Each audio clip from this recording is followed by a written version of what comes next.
오늘 성경 본문에 여리고성 정복 전쟁, 이스라엘 역사의 결정적인 전환점이 되는 사건입니다. 가나안 정복의 역사에서 여리고성 정복은 결정적인 사건입니다. 하나님의 새로운 역사의 방법, 새로운 역사가 열린 사건입니다. 하나님께서 여호수아에게 말씀하십니다. 여리고성 주위를 돌되 매일 한 번씩 엿새 동안을 돌아라. 그리고 일곱째 날에는 그 성을 7번 돌고, 그리고 7째 날 제사장들이 나팔을 길게 불고 백성들이 크게 소리를 지르라. 그러면 그 견고한 성읍이 무너지리라. 하나님이 여호수아에게 말씀하셨어요. 이런 전쟁을 과거에 어떤 역사책에서 읽을 수가 있습니까? 이 전쟁은 전무후무한 특별한 전쟁이었습니다. 그러면서 가나안 전쟁의 모델이 되었습니다. 여호수아와 이스라엘 백성들은 보지도 못하고 듣지도 못했던 이상한 전쟁을 치러야 했습니다. 한 번도 상상해서조차, 꿈에서조차도 생각하지 못했던 전쟁입니다. 과연 그렇게 될까요? 이것이 하나님과 우리 인간의 능력의 차이입니다. 능력의 차이니까 생각의 차이가 있고, 상상력에도 차이가 있고, 꿈의 차이가 있고, 기대의 차이가 있어요. 이 수준의 차이를 우리가 무엇으로 극복을 할까요?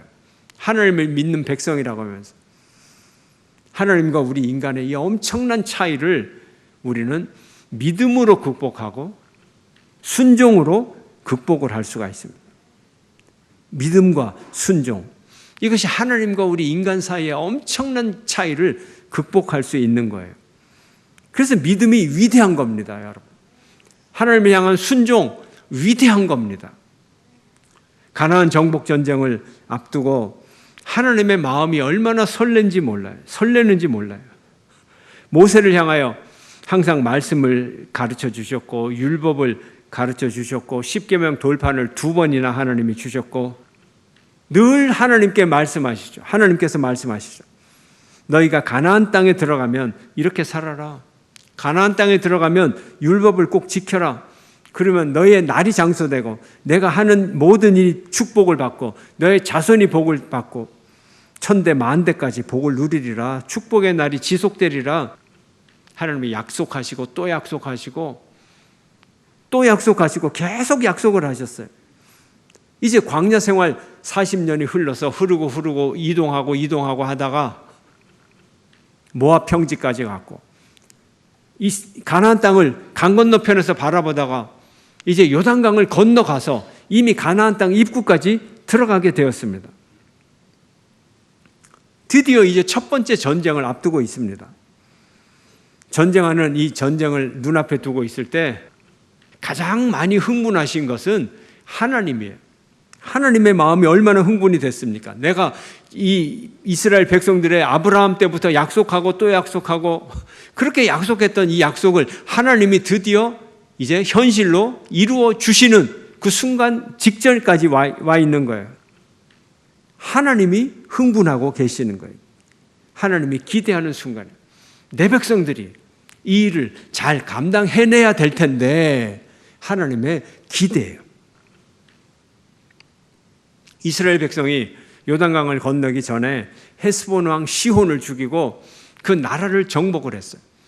가나안 땅에 있는 여러 나라들 중에서 이 시혼은 큰 왕국을 갖고 있는데 그 나라를, 그래도 힘이 강한 그 나라를, 저기 애굽에서 종살이하던 그 떠돌이 민족이 그 나라를 정복을 해버렸을 때 가나안 민족의 여러 민족들은 두려움에 사로잡힙니다.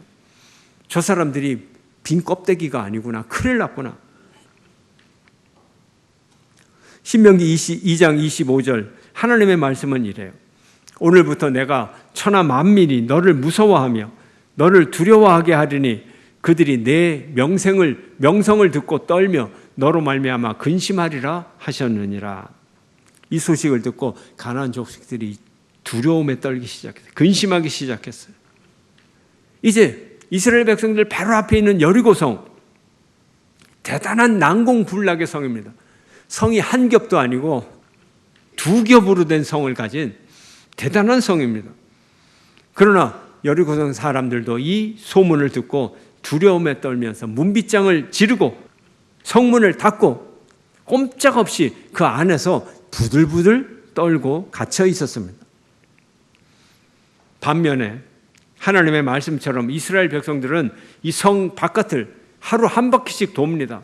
100겹으로 싸도요, 100줄을 서도 이 60만이 이 성을 삥 둘러서는 거예요. 그러니 이 여리고성의 사람들이 얼마나 두려웠겠어요. 그리고 나팔을 불고 하루 한 번씩 행진을 합니다. 성 사람들이 이 나팔 소리를 아름답게 들었을까요? 아니죠. 이 소리는 공포의 소리입니다. 여호와께서 여호수아에게 이르시되 보라, 내가 여리고와 그 왕과 용사들을 너의 손에 넘겨주었으니. 이미 넘겨주었어요. 이미 받은 걸 실행할 따름이에요. 이 행진의 의미가 그래요. 그러므로 전쟁의 행진이 아니고 이 행진은 전쟁이 끝난 후에 개선 행진이었어요. 개선 장군의 개선 행진을 매일같이 하고 있는 거예요. 무장한 군대가 제일 앞에 서고 7 나팔을 가진 7 제사장이 서고 그 다음에 여호와의 언약궤가 나갑니다. 그리고 나머지 백성들이 그 뒤에 쫙 서서 행진을 합니다. 이제 7째 날 그 성을 7바퀴 돌고 제사장들이 나팔을 길게 불면서 백성이 소리를 지릅니다. 그랬더니 그 견고한 성 여리고성이 돌이 분해가 되면서 그 견고한 성이 한 위에서 무너져 내려버리는 거예요. 이스라엘 백성들은 그냥 성 안으로 들어가서 그 성을 멸망시켰습니다. 이렇게 나와 있어요. 함께 읽어볼까요? 시작. 이에 백성은 외치고 제사장들은 나팔을 불매 백성이 나팔 소리를 들을 때 크게 소리질러 외치니 성벽이 무너져 내린지라. 백성이 각기 앞으로 나아가 그 성에 들어가서 그 성을 점령하고. 하나님의 말씀이에요. 그 성경은 그 성이 이렇게 저항을 했더라 단 한 단어도 나와 있지 않아요. 그리고 그 저항과 싸우다가 이스라엘 백성들이 5명이 전사를 했다, 이런 얘기 단 한 단어도 기록되지 않아요. 그냥 들어가서 멸망시켰더라. 이게 성경의 기록입니다. 이것이 하나님의 전쟁의 방식입니다. 하나님이 싸우시니까 인간은 싸울 필요가 없는 것입니다. 이 전쟁을 통해서, 이 가나안 전쟁을 통해서 하나님은 새로운 현실을 도전합니다. 하나님의 전쟁은 하나님의 도전이에요. 하나님이 상상하고 하나님이 꾸는 그 꿈을 하나님이 도전하는 거예요. 우리는 그 도전에 쓰임받는 사람들입니다. 어떤 나라를 하나님이 만들기를 원하시나요? 첫째로 하나님이 왕이 되는 나라입니다. 이스라엘 민족이 가나안 땅에 들어가서 만들 나라는 하나님이 왕이 되는 나라입니다. 이집트의 바로가 왕이 되는 것이 아니라, 바벨론의 왕이 되는 것이 아니라, 가나안 족속들의 왕이 아니요, 이제는 하나님이 그 나라의 왕이 되는 그 나라를 만드는 거예요. 하나님의 뜻이 이루어지는 나라를 건설하는 것입니다. 이것이 하나님의 꿈입니다. 두 번째는 하나님의 말씀이 법이 되는 나라. 하나님께서 직접 통치하실 그 나라, 생각만 해도 하나님의 마음이 즐겁습니다. 왜요? 하나님의 말씀이 그 나라에서는 율법이 되고 법률이 되기 때문입니다. 사람이 왕이 아닌 하나님이 왕이 되고, 그 왕이신 하나님이 말씀하시면 그것이 통치 법칙이 되고 그런 법이 되는 나라. 인간의 질서가 아닌 하나님의 창조 법칙이 질서가 되는 나라. 사람이 사람을 착취하지 아니하고 하나님의 축복의 법칙이 이루어지는 나라. 모든 사람이 하나님으로부터 공급을 받는 나라. 이런 나라를 하나님은 이루시기를 원하십니다. 세 번째로 자연의 질서와 영의 질서와 사회의 질서가 잘 조화되는 나라. 자연적 질서가 따로 있고 영적 질서가 따로 있고 사회적 질서가 따로 있고 모순되는 것이 아니고 다 잘 조화되는 나라예요. 왜요? 자연도 하나님의 창조물이고 우리 인간의 영혼도 하나님의 창조물이고 사회도 국가도 하나님의 창조물입니다. 모든 창조물이 하나님의 목적을 향하여 달려가는 그런 나라, 하나님이 만들기를 원하시는 나라입니다. 네 번째로 전쟁은 여호와의 것입니다. 우리의 왕은 하나님이시고 왕이 전쟁을 하므로 여호와의 전쟁은 여호와께서 왕이시고 여호와의 전쟁을 여호와께서 직접 하는 전쟁인 것입니다. 그러므로 하나님의 전쟁은 무기가 필요 없어요. 칼과 창과 말과 마차와 군대가 필요 없습니다. 하나님은 말씀으로 전쟁을 이기십니다. 하나님이 여리고성이 무너지라 하니까 여리고성은 무너지고 이스라엘 백성들은 들어가서 전쟁을 했던 것입니다. 그 땅을 멸했던 것입니다. 가나안 땅의 전쟁은 이스라엘의 전쟁도 아니고 백성의 전쟁도 아니고 여호수아의 전쟁도 아니고 전쟁의 주체는 하나님이신 것입니다. 우리는 그 전쟁의 수종자일 따름입니다. 전쟁은 여호와께 속했어요. 이스라엘 백성이 행군한다고 그 능력이 있는 것도 아니고 그들의 음악 소리가 능력이 있는 것도 아니고 말씀에 순종하는 태도 속에서 능력이 나온 것입니다. 이렇게 하나님이 하나님 나라를 세우려고 하셨기에 가나안 정복 전쟁은 아주 하나님께 중요합니다. 하나님께서 중요하게 여기는 전쟁이었어요. 하나님이 기대하고 계획 세우고 예언하고 실행하신 위대한 사건인 것입니다. 정말 하나님께서 그 가나안 땅에 들어가셔서 이스라엘 백성들을 가나안 땅에 들어가게 하셔서 이제 하나님이 하나님 나라를 만드시고 이 땅에 보이는 하나님 나라를 만드시고 이 모델을 전 세계 백성들에게 보여주려고 하는 거예요. 하나님이 흥분하고 계세요. 이제 하나님 나라가 본격적으로 시작이 될 것입니다. 세상의 왕국과는 달라요. 한번 볼까요? 출애굽기 13장 5절 함께 읽습니다. 시작. 여호와께서 너를 인도하여 가나안 사람과 헷 사람과 아모리 사람과 히위 사람과 여부스 사람과 땅 곧 내게 주시려고 내 조상들에게 맹세하신 바 젖과 꿀이 흐르는 땅에 이르게 하시거든 너는 이달에 이 예식 무교절을 지키라.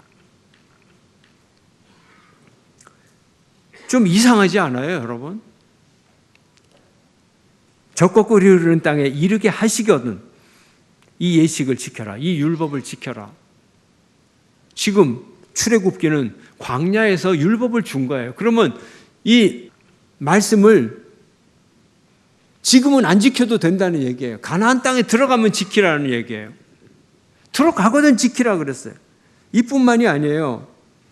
출애굽기 13장 11절 여호와께서 너와 내 조상에게 맹세하신 대로 너를 가나안 사람의 땅에 인도하시고 그 땅을 내게 주시거든 너에게 줄 때 태에서 처음 난 모든 것과 내게 있는 가축의 태에서 처음 난 것을 다 구별하여 여호와께 돌리라. 열심히 공부하는데 지키지 않아도 돼요. 언제부터 하라고요? 가나안 땅에 들어가면. 물론 그런 거 아니에요. 미리 다 지켜야 되는데 하나님이 가나안 땅에 들어가면 더 철저히 지키라 이런 의미를 가지고 있는 거죠. 계속해서 말씀하십니다. 신명기 6장 1절 함께 읽을까요? 시작. 이는 곧 너희의 하나님 여호와께서 너희에게 가르치라고 명하신 명령과 규례와 법도라. 너희가 건너가서 차지할 땅에서 행할 것이니. 예, 하나님이 율법을 주셨는데 모세가 백성들에게 광야에서 열심히 가르치는데 뭐라고요? 어디서 행하라고요? 그 땅에서 행하라는 거예요. 그 전에는 지키지 말라고요? 아니에요. 지키라는 얘기예요. 가나안 땅을 주신 후에는 더 본격적으로 지켜야 되는 거예요. 본격적인 율법의 준수, 절기와 제사 이것이 지켜질 것입니다. 그래서 가나안 땅을 주시면서 하나님의 기대는 얼마나 높은지 몰라요. 하나님의 꿈이 위대하시니까 하나님의 기대가 높으니까 이제 이스라엘 백성들 가나안 땅에 들어가서는 정말 지켜야 되는 거예요. 그도 그럴 것이 광야는요 좀 지키기가 어려운 환경이에요. 지키기 어려운 환경에 초실절에 곡식을 추수를 해서 하나님께 드려라. 근데 광야에서 무슨 농사를 짓습니까? 그러니까 이런 율법은 계속 가나안 땅에 입성할 때까지 유보했다가, 그러나 가나안 땅에서는 이제 농사를 짓기 시작하니까 이런 하나님의 율법을 절대 유보할 수가 없는 거예요. 그래서 누누이 이렇게 말씀하시는 거예요. 가나안 땅을 차지하는 율법을 더 철저히 지켜라. 이것이 하나님의 계획입니다. 하나님의 계획이 아주 다부진 하나님의 계획이 있어요. 지금 여리고 정복 전쟁을 앞두고 이스라엘 백성들은 할례를 행하고 유월절을 지켰습니다. 유월절 이튿날, 그 다음 날이 무교절이에요. 그 다음 날 가나안 땅의 소산물을 먹기 시작했습니다. 가나안 땅의 소산물을 먹었는데 그 다음 날 아침에 밖에 나가보니까 하늘에 만나가 내리질 않는 거예요. 만나가 내리질 않아요. 이제 큰일 났어요. 하늘 양식이 안 내리니 뭘 먹고 삽니까? 땅의 양식을 먹고 살아야 되겠죠. 땅의 양식을 그 전날 먹었거든요. 맛을 봤거든요. 그랬더니 하나님이 하늘 양식을 그 다음날 아침에 딱 끊어버린 거예요. 자, 이스라엘 백성들은 어떻게 됐을까요? 이제 굶어 죽게 생겼습니다. 그러나 그것이 아닙니다. 그날이 하늘 양식이 그쳐지고 이제 땅의 양식으로 시작되는 그날이 무슨 날이냐? 초실절이에요. 초실절. 초실절이 뭡니까? 보리농사 일찍 조생종 보리를 추수해서 하나님 앞에 드리는 날이에요. 하늘 양식이 딱 그쳤을 때, 보리고개 때 하늘 양식을 그치면 땅의 양식이 없어서 백성들이 다 굶어 죽을 텐데, 보리고개 때 하늘 양식을 그친 것이 아니라 초실절 때, 이제 추수가 시작되는데 먹을 것이 있어요. 가나안 땅에 먹을 것이 생겼어요. 그날부터 하늘 양식을 끊고 가나안 땅에 땅의 양식으로 먹고 살아라. 하나님이 은혜를 베풀어 주셨어요. 하나님이 이 가나안 땅에 정복전쟁 작전 계획을 세우시고 이 백성들을 먹여 살리는 보급을 다 생각을 하시잖아요. 군대가 먹을 보급 통로와 시간표를 다 짜야 되잖아요. 안 그러면 군인이 굶어 죽잖아요. 하나님이 이렇게 철저하게 가나안 정복 전쟁을 시작을 하셨어요. 그래서 이렇게 말합니다. 또 그 땅의 소산물을 먹은 다음 날이 초실절이거든요. 그때 만나가 그쳤으니 이스라엘 사람들이 다시는 만나를 얻지 못하였고 그 해 가나안 땅의 소출을 먹었더라. 하나님의 계획입니다. 광야에서도 하나님이 이스라엘 백성들이 그렇게 자주 배반하고 반역을 해도 양식을 끊은 적은 없어요. 양식 아버지인데 자식이 말 안 듣나고 밥 안 주고 쫓아내고, 하나님은 이렇게 하지 않으셨어요. 이미 가나안 땅의 곡식을 하나님이 주시고 약속하신 대로 이루어 주셨습니다. 만나를 끊은 날 초실절, 일찍 추수하는 보리를 핵곡식으로 처음 하나님께 드리는 절기, 그때 하나님이 만나를 끊고 땅의 양식으로 이스라엘을 공급합니다. 가나안의 양식으로 이스라엘을 공급합니다. 하나님은, 창조주 하나님은 역사 창조의 모델을 통해서 이제 하나님 나라의 모습이 더 분명하게 보여질 것입니다. 가나안 정복은 하나님의 역사의 결정적인 도약입니다. 여러분에게 이런 기회가 있었습니까? 언제 여러분의 인생은 결정적으로 도약을 했습니까? 언제 여러분의 믿음은 결정적으로 도약을 했습니까? 그 인생의 결정적인 시간을 어떻게 보냈습니까? 우리의 삶을 통해서 예수님의 모습이 점점 더 구체적으로 나타나고 있어요. 하나님의 계획 속에서 하나님 나라가 이 땅에 출현했듯이 우리의 삶을 통해서 예수님의 모습이 이 땅에 보여지기 시작합니다. 그런데 그리스도의 형상이 어디까지 그려져 있습니까? 아직까지 그리긴 그리는데 그 모습이 안 드러납니까? 화가가 그림을 그리다 보면 어느 순간에 이분이 이걸 주제로 그리는구나 하는 그것이 뚜렷하게 드러나는 그 순간이 있어요. 이게 결정적인 순간이에요. 여러분이 그리스도를 향해서 점점 자라갑니다. 여러분이 어느 때에 결정적으로 그리스도의 형상을 보여주고 있습니까? 어느 때 여러분이 성령의 전인 것을 여러분도 확인하고 여러분 주위의 사람들도 여러분이 성령의 전으로 그리스도인으로 살아가고 있다는 것을 알 수가 있었습니까? 하나님은 창조주요 예술가이십니다. 그리고 사랑이십니다. 오늘도 하나님의 열정적인 도전은 끝나지 않았습니다. 이스라엘 백성들을 어떻게 하면 가나안 땅에 넣어서 백성을 만들려고 나라를 만들려고 하셨던 그 하나님의 열정, 우리를 어떻게 하면 그리스도인으로서 더 완성된 존재로 만들려고 하는 하나님의 그 열정, 그 하나님의 창조적 도전, 창조의 역사는 끝나지 않았습니다. 계속되고 있습니다. 하나님은 당신의 피조물을 더 신령한 존재로 만들어 가시는 분입니다. 하나님은 우리 인간 사회 속에 신적인 질서를 불어넣기를 원하십니다. 무수히 실패를 해도, 무수히 인간들이 반역을 해도 하나님의 계속되는 은혜의 역사는 하나님의 사랑이시기 때문이고, 하나님은 그 사랑을 통해서 이 땅에 하나님 나라를 창조하시기를 원하시기 때문에 그렇습니다. 오늘도 우리를 통해서, 여러분을 통해서 이 땅에 하나님 나라가 이루어지기를 하나님은 원하고 계십니다. 하나님은 예술가세요. 하나님은 시인이세요. 하나님은 음악가세요. 우리를 통하여, 여러분을 통하여 새로운 언어를 만들기를 원하십니다. 하나님은 음악가입니다. 새로운 음악을 만들기를 원하십니다. 하나님은 과학자예요. 그래서 이렇게 신묘막측하게 정말 우리 인간을 이렇게 신비롭게 만드셨잖아요. 하나님의 과학이 우리 인간의 과학보다 얼마나 뛰어납니까? 대단한 과학이잖아요. 여리고성을 둘러싸며 행진하라는 명령에 순종을 하니까 전쟁에 승리를 주셨어요. 2023년 예배를 회복하라는 하나님의 명령에 순종하는 여러분 되시기를 바랍니다.